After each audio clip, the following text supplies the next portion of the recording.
last will and testament of the deceased, Thomas Wayne. In the event of my death, I hereby declare that all my worldly possessions pass to my son, Bruce Wayne. Bruce, I ask that you honor the Wayne family legacy and commit yourself to the improvement of Gotham City, its institutions, and its citizens. Please, be strong. You are young, but destined for great things. Make the most of your opportunities. Use them to give back to a city that has given us so much, to change the lives of millions of people.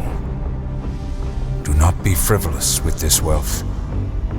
Please do not waste it all on fast cars and outrageous clothes and the pursuit of a destructive lifestyle. Invest in Gotham. Treat its people like family. Watch over them and use this money to safeguard them from forces beyond their control.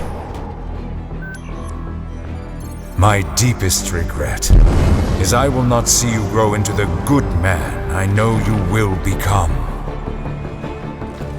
And finally, my son, I ask that you never abandon this city to fate.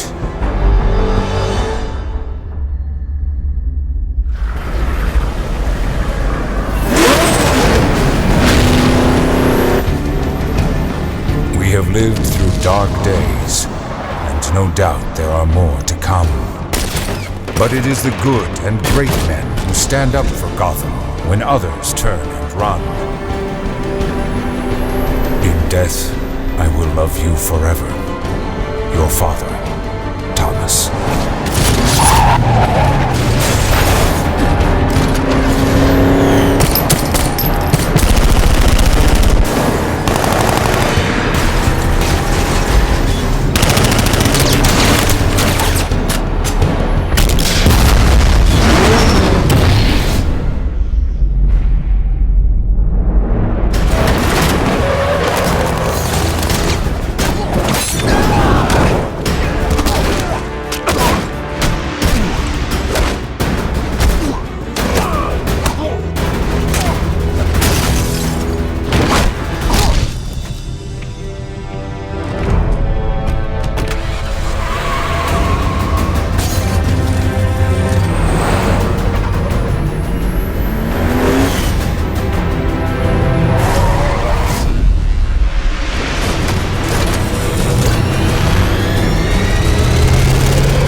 Wait a minute, this isn't a movie trailer, but it should be.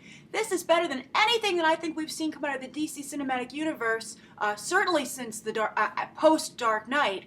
And it just, I feel the same way about this trailer as I did when I watched the introduction to the DC, online universe from a few years ago. When they had like the Justice League fighting in the future, and Lex Luthor came back to warn everybody. I'll put a link to that in the video description, actually, so that you can reference it if you didn't see it when it came out. But when that came out, I was a big proponent, and I was, really vocal about the fact that I didn't understand why the talent that was putting together these video games wasn't working on the films. I mean, if somebody at Warner Brothers or at DC who was working on the property already had this kind of talent, why wasn't it showing up on the silver screen adaptations? And I also said that I thought that it would be viable to perhaps make an adult animated movie in this style. And the reason that I bring this up, not only because this trailer has come out, which is just amazing, but also because Reefer Inferno yesterday asked me about this. And he said, "Hey Grace, love the show." Smiley face, thank you, Reefer. And I said, "I just wanted to ask you what your thoughts are on having video game adaptations in the same kind of animation as the recent Arkham Knight trailer. Do you think it could work?" And I totally think it could work. I mean, look how well animation is doing. Today, I think animation, sometimes we have differences of opinion, but I think overall, I guess I'm referencing Frozen there, but overall I think animation today is the most consistent in terms of quality, and it's being rewarded for that at the box office. And I was trying to think, I was like, why don't we see this kind of quality on the silver screen? Why can they make such an amazing video game trailer that is just so perfect and exciting, but yet they can't get it right on the big screen? And what I came up with was ego. When you have a movie, there's actors and writers and directors and even the suits at the studio, all jockeying to claim ownership, to put their personal stamp on it, to be like, you couldn't have made this movie without me. And they put their careers first. But in the video game industry, and maybe this will change when video game adaptations work, they're going to try another round with it.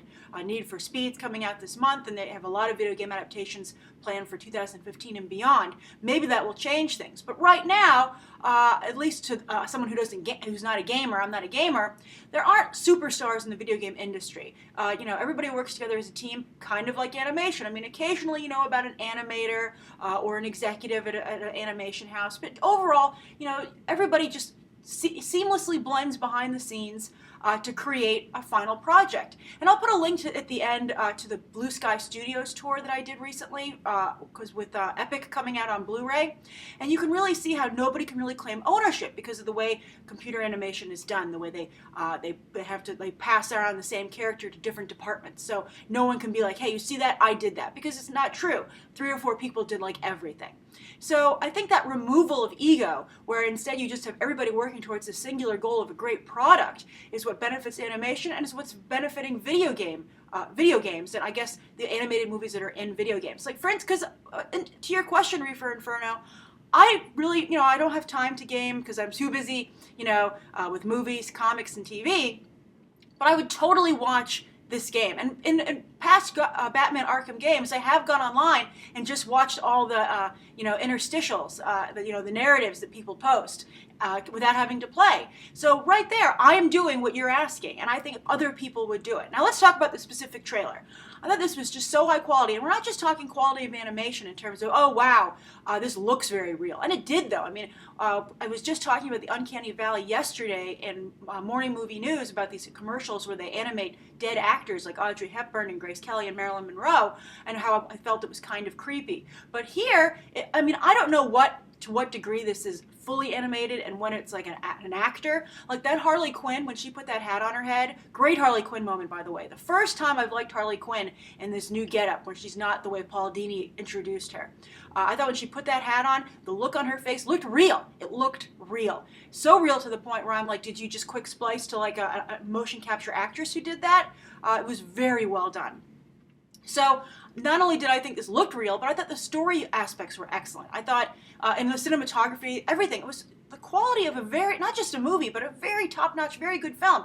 And what I think a lot of people will enjoy about it is that it wasn't copying Nolan. It showed a believable Batman that was maybe a little bit more in line with the comics, but that didn't have to sacrifice any of the seriousness or realism. Just a different kind of realism. It didn't have the grandeur of a Nolan film, but it still had, I think, maybe you're going a little more Michael Mann here. So interestingly though, Michael Mann was a big inspiration for the Dark Knight, Nolan's Dark Knight. So I loved the Harley Quinn bit. I thought, as I said, first time I really liked the way she came together, the way she moved was realistic. She just looked, it was great. I mean, it gave me hope that maybe someday a live-action Harley Quinn could exist that we could all get behind and like. So I thought that was great. The thing that I think really stood out also about the trailer, the other thing, besides all the great gadgets they gave him, where does he get those wonderful toys, was that way they juxtaposed the last will and testament of Thomas Wayne with what Bruce Wayne did with his inheritance. And it was just so perfect. It was a great contrast of the Playboy image that Bruce Wayne plays up and the reality of Batman. And that's just like we always wonder who's the real person, Clark Kent or Superman. That's always another discussion, who's real, Bruce Wayne or Batman. And I feel, as I've said many times, I feel Clark Kent is the real persona there, but yet Batman is the real persona here. And I think this played that up quite well. I was just very impressed with this. I wish they would make a movie. Rocksteady, go make one. And I think that Hollywood could take a few pointers here from both video games and animation, where these are still industries where pleasing the audience, impressing the audience, just giving them a good time, and just putting out a good product are still the primary goals. And I think that's something that Hollywood today has lost. So I hope this trailer reminds them of it. So I hope you enjoy it, and we can all feel bad this isn't an actual movie, because it looks amazing. So write your thoughts down below. Thank you for tuning in, and you can check out some more episodes right now.